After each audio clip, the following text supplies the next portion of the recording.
시청자 여러분 안녕하십니까. 자, 지금 북한에서 서해 동해로 지금 북한 어선을 타고 탈북자들이 밀려오기 시작합니다. 지난 3월 27일 날에 2명이 왔고 또 이제 6월 5일 날에 4명이 왔습니다. 근데 이제 문제는 뭐냐면 이들이 도착해서 대한민국에 망명하겠다 이렇게 한 게 아니고 모두가 북한에 돌려가겠다 이렇게 지금 주장을 하고 있습니다. 그리고 이제 3월 27일 날에 온 애들은 뭐 농성을 하는지 모르겠지만 뭐 한국 물도 안 먹고 막 그렇게 지금 항의를 하고 있다고 하는데 이게 지금 한국 정부가 보내고 싶지 않아서 안 보내는 것이 아니라 북한이 안 받아서 지금 못 가는 겁니다. 최근에 4명이 또 왔는데 얘들도 표류, 그러니까 이제 도망가려고 온 게 아니고 표류로 이제 돌다가 한국 해군이 이제 인계해가지고 데리고 왔습니다. 자, 얘네들이 이제 한국에 표류돼서 와가지고 북한에 가겠다 이렇게 하는 것은 만약 이제 북한에 돌려질 경우에 북한 정권에 의해서 성분이 안 좋기 때문에 출신 성분을 이제 업그레이드 해가지고 뭔가 이제 한 자리 해보려고 하는 이제 그런 욕심이 있을 테고, 또 한 가지는 뭐냐면 나는 이제 탈북할 생각이 없었는데 한국이 안 보내고 있다 이렇게 알려지게 되면 북한에 남은 가족이 이제 피해를 안 볼 수 있기 때문에 뭐 그렇게 우기는 수도 있습니다. 근데 문제는 뭐냐면 북한 정권이 대한민국을 적대시하면서 아예 남남으로 만들어 놓고, 근데 아무리 남이라고 해도 재난이 일어나거나 뭔가 문제가 생길 경우에는 서로 주고받습니다. 뭐 중국과도 뭐 미국과도 다 하지 않습니까? 그런데 이제 북한 정권이 대한민국과는 무슨 파리 새끼 한 마리도 뭐 못 넘어게 하겠다? 완전히 지금 단절시켜 놨어요. 코로나 때처럼. 코로나 때에는 어떻게 했습니까? 우리 소해바다 공무원이 북한 쪽으로 갔는데 이걸 화염 방사기로 불을 태워가지고 없앤 적도 있었습니다. 자, 그 정도로 미친 집단인데, 자, 이번에는 자국민이 한국으로 갔습니다. 자국민이. 그러면 국가라면 자국민 보호를 할 의무가 있고 자국민이 표류로 갔으니까 당연히 송환을 해야 되는 거 아니겠습니까?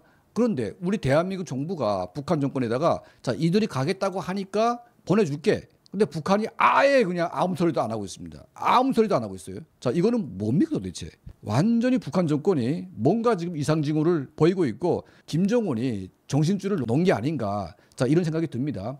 자, 그 이유를 분석해 본 결과 여러 가지가 있는데 첫 번째는 뭐냐? 자, 이제는 탈북자든 뭐 훌러가든 말든 이제 신경 안 쓰겠다. 이것들이 북한에 다시 와봤자 문제만 일으키고, 그 아무리 뭐 자발적으로 이제 올라갔다고 해도 한국에 뭐 며칠 있다 보게 되면 다 보는 거 아니겠습니까? 뭐 쓸데없는 말을 하고 뭐 이런저런 이제 분위기를 후리니까 받을 필요가 없다. 뭐 이런 게 있겠고, 두 번째는 뭐냐면 진짜 이제는 한국과는 구었던 교류도 없다. 그러니까 그런 의지를 이제 보이는 것 같습니다. 그러니까 지금 이제 대한민국의 이재명 정권이 세워지니까 과거의 문재인 때처럼, 그러니까 윤석열 3년 동안 압박을 받고 이제 뭐 이재명 정권이 뭐 북한을 좋아할지 모르겠지만 북한에 대해서 허위적인 태도를 보이고 도와주겠다고 할 경우에 북한의 간부들이 그 희망을 가지고 남쪽하고 뭔가 해보고 싶은 마음이 있겠죠. 그러니까 그냥 대한민국과는 완전히 끊어버리고 그냥 가든 말든 신경 안 쓰겠다. 이게 지금 북한의 본심인데 문제가 생깁니다. 이게 문제가 뭐냐? 이제는 북한 사람들이 남쪽만 가면 북한에 돌려보낼지도 모른다는 그런 공포가 있었어요.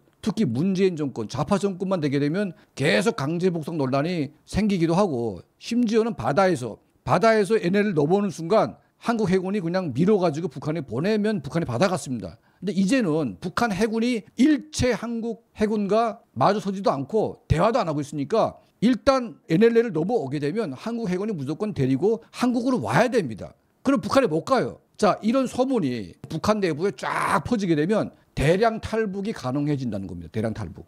자, 이제 아무리 뭐 이재명 정부라고 해도 뭐 과거 문재인 때처럼 뭐 탈북자 강제 북송 같은 건 안 하겠죠. 그렇게 했다가는 큰일 나는 거 아니겠습니까? 자, 그러면 이제 이 사람들이 뭐 진짜로 표류하다가 왔다고 칩시다. 그러면 표류했다 왔으니까 가겠다고 하게 되면 무조건 보낸다? 이거 필요 없어요, 이제는. 이들에게 우리가 탈북자들이 가가지고 하루만 가서 얘기해 보게 되면 얘들이 북한에 보내겠다고 하게 되면 스스로가 안 가겠다고 발버둥을 칠 겁니다. 뻔한 거 아니겠습니까? 자, 근데 문제는 뭐냐? 3월 27일에 온 애들이 지금 4월, 5월, 이제 6월, 3개월을 지금 대한민국에 있는데 얘네들이 뭐 국정원에서 TV는 보여주지 않겠습니까? 그 맨날 한국 TV를 3개월째 보게 되면 얘들이 북한에 갈 이유가 없습니다. 절대로 안 갑니다. 그러니까 이제는 처음에는 가겠다고 했지만 북한이 안 받는 거를 정말 기뻐해야 되겠죠. 그러니까 자기들은 탈북한 게 아니고 한국이 안 보내는 거니까 북한에 있는 가족은 피해 볼 일도 없고 나는 가겠다고 했으니까. 자, 그럼 이제 두 번째 또 온 애들 4명은 지금 똑같이 가겠다고 했는데 자, 6월 5일인데 벌써 5일 지났습니다. 일주일만 한국 TV를 보게 되면요, 애들이 헷가닥 해가지고 가겠다고 막 강제 북송하겠다고 이제 안 가겠다고 발버둥을 칠 수밖에 없습니다. 자, 이제 북한 내부에도 북한의 해상 보위부 이 정보기관이 이제 이탈했는데 못 오고 있지 않습니까? 자, 이런 정보들이 보위부를 중심으로 돌기 시작하고 또 북한 일반 주민에게 돌기 시작합니다. 자, 이제는 남한만 들어가게 되면 절대로 북한에 올 일은 없다. 왜냐하면 김정은이가 안 받으니까. 자, 이렇게 되면 북한 주민들이 너도나도 대한민국으로 가려고 마음 먹지 않겠습니까? 이 김정은 정권의 대한민국과의 단절, 자국민도 보호 안 하고 자국민도 남쪽에 갔으니까 그냥 버려지는 뭐 이런 걸로 가니까 이제는 북한 주민들이 뭐 다 버리는 건데 다 도망가겠다. 이건 스스로의 탈북을 부추기고 북한 전체를 완전히 해상 탈북으로 모는 이런 결과로 지금 이어질 수가 있다는 겁니다. 자, 이제 올해 좌파 정권이기 때문에 무서워가지고 못 오던 북한 주민들이 좌파고 나발이고 가겠다. 우르르 올 수가 있어요. 북한이 안 받으니까. 참 희한한 일이 벌어지고 있습니다. 북한 정권이 내부적으로 심각한 문제가 있다 보니까 지금 남쪽으로 흘러 들어간, 그러니까 뭐 탈북한 것도 아닌데 북한 주민을 안 받는 것 이 자체가 굉장히 지금 문제가 심각하고 또 이거는 우리가 정상 국가라고 말할 수가 없는 일들이 벌어지고 있습니다. 자, 이러한 문제들은 앞으로 저희가 좀 관심을 가지고 좀 심도 있게 북한 내부를 들여다보는 그런 이제 취재를 하겠습니다. 자, 저희 채널을 항상 시청해 주시고 도움을 주시는 우리 모든 분들께 늘 진심으로 감사드립니다.